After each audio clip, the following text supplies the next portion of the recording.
Hello, got my club Chelsea here taking on Bayern Munich in the Champions League game there. For Chelsea, their last match was against Tottenham, which we ended up winning 2-1. Very crucial match this was, and I watched the replay of this game without knowing the result of the game using the full matches and shows.com website there, so it was very helpful as some of these games are at an inconvenient time for me, like 3, 4 in the morning. Well, this one I believe was at 1:30 AM in New Zealand. So in the game there, Lucas Moura with the first shot on target 10 minutes in game for Tottenham after winning 2 corner kicks, so it was a bit of a nervy start. Caballero was still in goal over Azpilicueta for our Chelsea team at 38 years old. Mason Mount's been in behind late towards the left-hand post and winning 2 corner kicks ourselves, whilst Barkley also had a shot wide to left-hand post 13 minutes into the match. The goal coming 1 minute later though, with Giroud in behind the save keep Barkley, and then it was hitting the bar, and then Giroud, second chance, managed to get the goal to give us a 1-0 advantage, and was confirmed to be onside as well too, after of course the match against Manchester United where we had 2 goals disallowed for offsides. Alonso Whitefoot volley shot towards the right hand bar as we continued on our momentum after that goal, and it was the midfield with creating a whole bunch of energy, winning their second balls there to be relatively in control of this game at this stage. Lucas Moura shots with Azpilicueta blocked though for Tottenham 34 minutes into the match, so always have to be careful. Sanchez headed on target full strength strides, tipped over the bar from Casillas, 2 corner kicks, and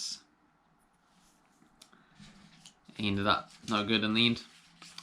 Tangula on the end of a ball over the top for inside their half, took a big touch inside goalkeeper with Caballero, left stranded, came back just in time to prevent a tap-in. So just holding on for 1-0 half-time lead in the end there for Chelsea, but great stuff.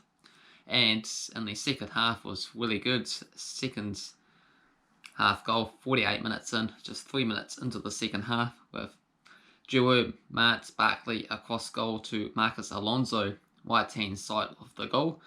So 2-0 advantage. Barkley, difficult angle shots palmed away and winning a corner kick, as we were looking for a third goal in this match. Celso stamping on Azpilicueta as he's falling to ground, and no red card awarded for Tottenham there, and not even a yellow card, so that was very odd decision making, especially with VAR being involved. Of course, Manchester United themselves should have had a red card in the match as well too, so we're playing these games 11 on 11 for an extra half an hour, but at least this time we managed to get the crucial victory. Dombele winning in the box before went into West James in the 65th minute. Christensen committing foul Lucas Moura as a couple of metres of the box on the edge of the D, given a free kick. Lamela shots into the wall and over for a corner, and the corner kick was headed onto the line by Caballero as Tottenham look for a late goal. Giroud substitution for Tammy Abraham in the 70th minute. Celso committing another high challenge with no punishment. Studs on Kovacic on the thigh. So very lucky man Salcielo for that match. Barkley off for William for Chelsea 76 minutes in. And for Tottenham, some changes included Daly on for Bergwijn in the 78th. And Areolo on for Alderweireld for Tottenham. Mason White on the right-hand cross to Tammy Abraham, saved by the keeper. Lau Soso finally puts 80 minutes in on the edge of the D, free kick opportunity with Alonso hitting the crossbar And 85 minutes into the match there, Tottenham did manage to score with Lamela off Rudiger for an own goal. So very knew the ending of the game with 4 minutes added on as well too. But fortunately, we managed to hold on for a crucial victory. First time in 5 Premier League games we managed to get the win to maintain our 4th place position, and now we've got a 3-point lead over 5th Manchester United, as Sheffield United also slipped up in their match for this week's matches there. So great stuff, good game, and most importantly the result. For Bayern Munich, their last match, they got a 3-2 victory over bottom club Paderborn, but made it hard for themselves there after Gnabry scored first Bayern Munich bottom right hand corner shot. Paderborn somehow managed to equalise a minute before half time with Neuer out of goal, and then Sabini cut inside, won it goal there with a few defenders on the line but unable to save it. Lewandowski took the lead there for Bayern Munich in the 70th minute with Gnabry's cross full back 10 yards out, very simple. But somehow Paderborn weren't down 5 minutes later, equalising again, caught on the counter-attack somehow, even though they should have been holding up shop a little bit since they had the lead, but left very exposed with Jasper shots with Neuer just passing it to another guy that managed to score it, which was Michael. And the final say went to Lewandowski in the 88th minutes, as Bayern Munich did it late with Paderborn wide open at the back, Gnabry with the assist.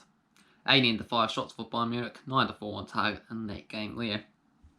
So head-to-head record for these clubs there, just the 3 games since 2005, or I should say 2012.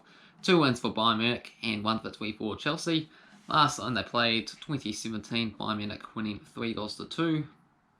2013, Bayern Munich managed to win on penalty kicks on the Super Cup competition. And 2012, most notably, when Chelsea won on penalty kicks to win the Champions League for the very first time, and the only time we have managed to accomplish that feat, only 1 year after I started supporting Chelsea. So very great stuff. So hopefully we can somehow make it very deep into this competition this year. On to this game, $4.20 for Chelsea, $4 for the draw, and $1.72 for Bayern Munich. It's going to be a tough match against Bayern Munich, who were 100% in their group stages, winning all 6 matches. Well, Chelsea managed to just edge through there with Ajax and Valencia. Ajax was the team that missed out. Valencia managed to pip us to top spots, so that way we got this difficult tie, but at least we are still in the Champions League here. Gotta support my Chelsea team here to get the victory. Gonna go for a 2-1 scoreline myself there. Feel free to let me know your thoughts and predictions down below there. If you enjoyed the video, hit the like button. If you're new to the channel, make sure you subscribe, and feel free to check out all my other round of 16 Champions League predictions. Made a whole video on them as well too,